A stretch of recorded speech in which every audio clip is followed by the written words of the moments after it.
نوجوانوں سے، اپنے نوجوان طبقے سے، اپنے نوجوان بھائیوں سے یہ درخواست اور گزارش ہے کہ آپ اگر ایسے علاقے میں رہ رہے ہیں، کام کاروبار کے تعلق سے چونکہ ہمارے نوجوان باہر ہیں، اور جو نوجوان ہمارے بچے باہر ہیں اور وہ ایسے علاقے میں ہیں کہ نہ وہاں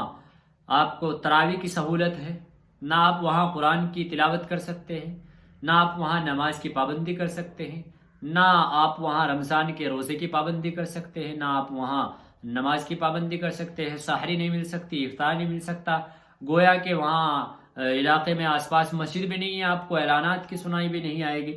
تو اگر ایسے حالات ہیں، ایسی وجوہات ہیں، تو میری آپ سے درخواست ہے، گزارش ہے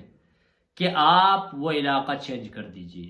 آپ اپنی جگہ کو منتقل کر دیجئے اس مہینے کے لیے، چونکہ یہ مہینہ پھر ملنے والا نہیں ہے۔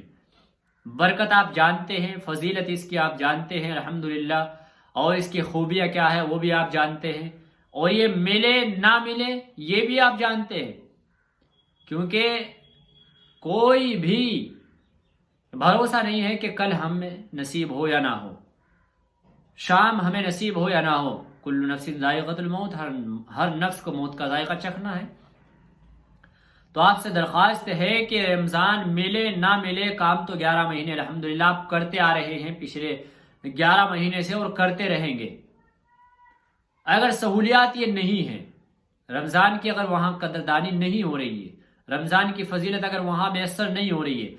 تو آپ وہ علاقہ چینج کر دیجئے، منتقل کر دیجئے، گھر چلے جائیے، یا آپ ایسی جگہ کام کاروبار اپنی مزدوری کر لیجئے جہاں پر آپ دنیاوی مزدوری بھی کرتے ہیں اپنے پیٹ کے لیے، اپنے بال بچوں کے لیے اور اپنے والدین کے لیے، اور ماہ رمضان کی فضیلت سے بھی آپ محروم نہ ہو، ماہ رمضان کے برکات سے بھی آپ محروم نہ ہو۔ اور اگر آپ کام کاروبار کے چکر میں پڑ کر اپنے رمضان کے مہینے کو ضائع کر دو گے تو بہت بڑا نقصان آپ اٹھانے والے ہو، اتنا بڑا نقصان آپ کو ہونے والا ہے کہ زندگی میں کبھی اس کی پورتی آپ نہیں کر سکتے۔ اور یاد رکھنا، اگر آپ کا دنیاوی کام کاروبار جو آپ کر رہے ہیں، جہاں بھی کر رہے ہیں، اگر وہ چھوٹ جاتا ہے، اگر آپ جگہ منتقل کر دیتے ہیں یا گھر آ جاتے ہیں، چونکہ آپ پہلے سے کما رہے ہیں اور 1 مہینہ آپ چھٹی میں گزارنا چاہتے ہیں رمضان کی بدولت، تو اللہ رب العزت رزق میں آپ کی کمی نہیں کرے گا۔ رمضان کی برکت سے تو رزق میں اضافہ ہو جاتا ہے، آپ کے رزق کو بڑھا دیا جاتا ہے۔ لیکن اگر آپ معاش کی وجہ سے، کام کاروبار کی وجہ سے اس مہینے کو ضائع اور برباد کرو گے، نظر انداز کرو گے، اگنور کرو گے، تو یاد رکھنا اتنا بڑا نقصان ہوگا کہ قیامت تک اس کی بھرپائی نہیں کر سکتے آپ۔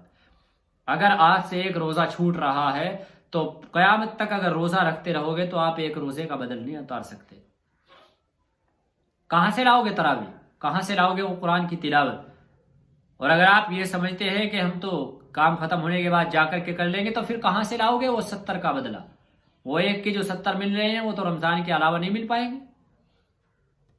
اور اس سے بڑی بات یہ ہے کہ آپ کو اس وقت، آنے والے وقت میں توفیق ہو نہ ہو، آپ زندہ رہے نہ رہے، گارنٹی تو نہیں ہے۔ تو گارنٹی اگر نہیں ہے تو پھر ہم کیوں موقع ضائع کر رہے ہیں، کیوں برباد کر رہے ہیں اس موقع کو؟ ہم سے بڑا بے وقوف کون ہے پھر؟ تو بھائی جگہ منتقل کریے یا اپنے کام کی کوئی بھی ترتیب بنائیے، آپ ایسی جگہ جائیے جہاں پر آپ ماہ رمضان کی قدردانی کر سکتے ہیں، رمضان کی جو برکات ہے، رمضان کی جو رحمتیں ہیں، رمضان کی جو بارشیں ہیں، ان سے سیراب ہو سکے، اور اس سیزن کو اچھی طرح سے ہم بھنا سکے، زیادہ سے زیادہ نیکی اس سیزن میں ہم کر سکے۔ ایسی جگہ کا ہمیں انتخاب کرنا ہے اور ایسی جگہ رہیے۔ اور جو گھروں میں لوگ ہیں، جو الحمدللہ پہلے سے ہی گھروں میں ہیں، جمع ہوئے ہیں، تو ان کا تو کہنا ہی کیا ہے، ان کے تو پوچھنا ہی کیا ہے کہ اگر وہ گھر میں رہتے ہوئے، تمام تر سہولیات ہوتے ہوئے، تمام تر پریشانیوں سے دور ہوتے ہوئے بھی رمضان کی قدردانی نہیں کرتے اور رمضان کو 11 مہینوں کی طرح اسی طرح سے بے اوریانی میں گزار دیتے ہیں اور اسی طرح سے غفلت میں گزار دیتے ہیں، تو بہت بڑے خسارے میں ہیں، بڑے نقصان میں ہیں۔ معلوم نہیں کل یہ رمضان ملے گا نہیں ملے گا، تو اس لیے آپ سے درخواست اور گزارش یہی ہے